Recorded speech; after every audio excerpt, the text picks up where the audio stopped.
Bienvenue dans la capitale britannique.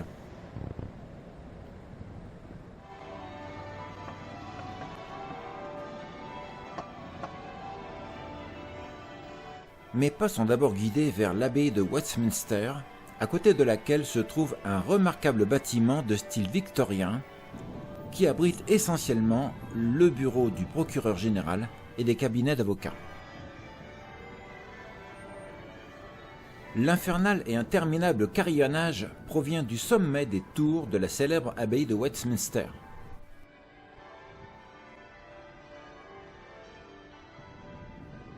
Le son régulier des cloches qui martèlent la mélodie du Big Ben dure pendant 30 minutes toutes les heures.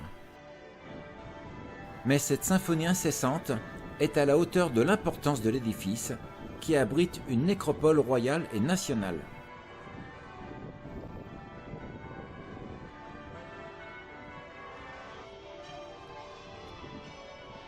L'entrée nord de l'abbaye arbore de tous ses feux un cortège de sculptures et personnages qui ornementent les porches d'entrée sur la façade nord. Les personnages alignés sous l'archivolte centrale représentent le pouvoir, les monarques et les ecclésiastiques.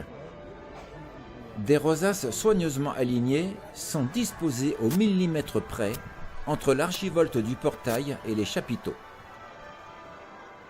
C'est par le bas-côté nord que l'on pénètre dans ce temple de la beauté.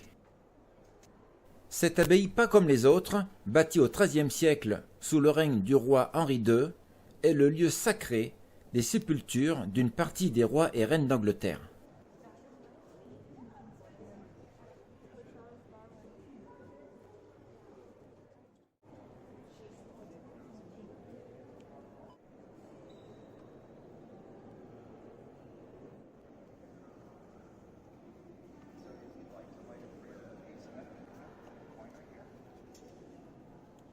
Le 19 septembre 2022, c'est dans ces murs qu'ont eu lieu les funérailles de la reine Élisabeth II pour rendre un dernier hommage religieux à la monarque et au plus long règne de notre époque. La voûte gothique de la nef, sublime et admirable, culmine à 31 mètres au-dessus du sol. C'est par un remarquable vestibule que l'on accède à la salle des stalles. Ce passage incontournable nous rive les yeux au plafond pour admirer les dorures et les ornementations.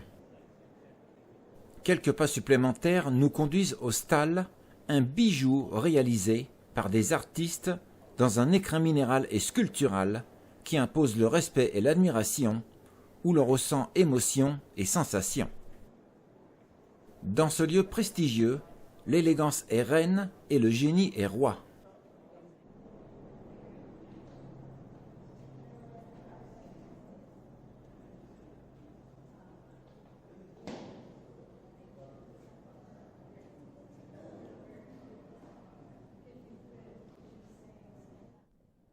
Entrons furtivement dans une extension de l'édifice pour admirer la salle capitulaire et sa voûte étoilée, octogonale, environnée de vitraux, dédiés spécialement aux événements centenaires.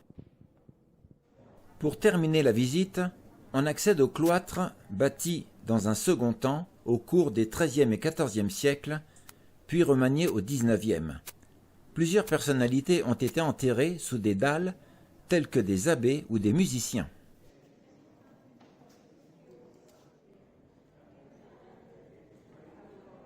Au début du XVIe siècle, une extension de la nef a apporté la quintessence à l'édifice grâce à la création de la chapelle Henri XII, de style Renaissance artistique. Poursuite de la visite à Londres dans le quartier de Westminster, sur la 5e partie, et pensez à vous abonner si vous le voulez bien. Merci.